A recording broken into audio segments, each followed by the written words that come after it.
Swathi Swathi coffee.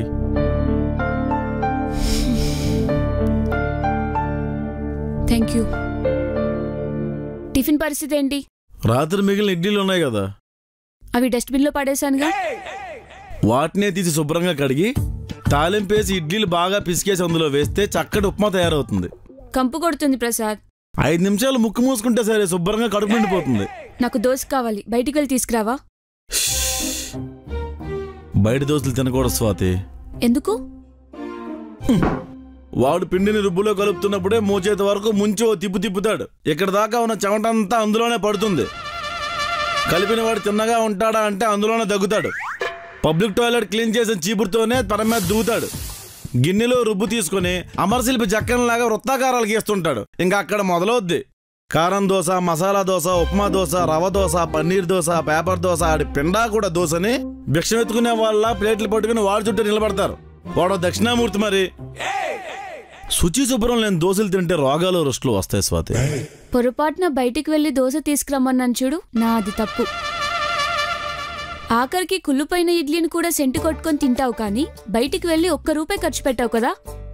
రూపాయి విలువ నీకేం తెలుసు? ఈ మధ్య శవం మీద కూడా చిల్లర వేయడం మానేశారు తెలుసా? ఎవడో వచ్చినట్టున్నాడు.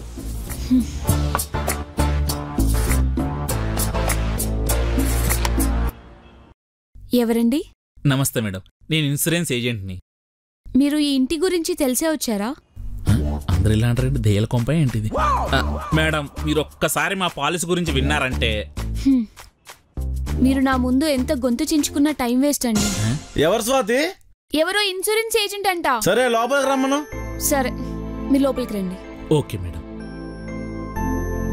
ఈ నెల 30 రోజులు, 4 ఆదివారాలు, పండగలు పబ్బాలు కూడా ఏం లేవు. ఏ విధవా ఫంక్షన్కి వెళ్ళలేదు. సార్ నమస్తే. నమస్తే, కూర్చోండి. ఇన్సూరెన్స్ ఏజెంట్వా? అవును సార్. సార్, మీరు మా దగ్గర పాలసీ తీసుకుంటే మీ దగ్గర ఒక 200 లిక్విడ్ క్యాష్ ఉందండి? ఉంది సార్. ఇదిగోండి సార్. ఇప్పుడు చెప్పు. మా పాలసీలో హెల్త్ పరంగా మీకు ఏ ప్రాబ్లం వచ్చినా, ఐ మీన్ 3 lakhs పాలసీ అయితే. ప్రాబ్లం అంటే? కాలు పోయాయి అనుకోండి, 2 lakhs దాకా వస్తుంది. ఎవరికి వస్తుంది? నామినీ ఎవరైతే వాళ్ళకి. ఓ, ఒకవేళ హఠాత్తుగా మీరు పోయారనుకోండి, మీ వైఫ్కి డబ్బులు వస్తాయి. నేను పోయినా కూడా దానికి లాభమా? పోనీ మీ ఆవిడ పేరు మీద పాలసీ తీసుకోండి సార్. ఆవిడ పోతే మీకు డబ్బులు వస్తుంది కదా. దాని పేరు మీద వదిలేండి సార్. ఎందుకు సార్? అది పోతే డబ్బులు వస్తాయని తెలిస్తే దాన్ని చంపేసేదాకా నాకు నిద్ర పట్టదు. పాపం బాగా అలసినట్టున్నారు, ఇంక బయలుదేరండి సార్. అదేంటి సార్, మీరు తీసుకోలేదు, మీ వైఫ్ పేరు మీద కూడా పాలసీ తీసుకోవట్లేదు. ఏ పాలసీ తీసుకోపోవడమే నా policy. Got it? Sir, tea తీసుకోండి. ఎండను పడి వచ్చారు, టీ ఏం తాగుతారు? చల్లగా మంచినీళ్ళు తాగుతారు. తాగండి. నువ్వు ఆ టీని ఫ్లాస్క్లో పోసుంచు, అందులో ఇంకాస్త నీళ్ళు వేసి మరిగించి సాయంత్రం ఎద్దన తాగుదాం. పిస్తున్నారేదో. సార్, 200 తీసుకున్నారు, ఇస్తే వెళ్ళిపోతా సార్. ఇంతసేపు నీ సోది వినడానికి నేను సమయం కేటాయించానా? దానికి ఫీజు. ఈ ఇంటి గురించి అందరూ చెప్తుంటే ఏమో అనుకున్నాను సార్. ఇలా ఉన్నారేంటి సార్ మీరు?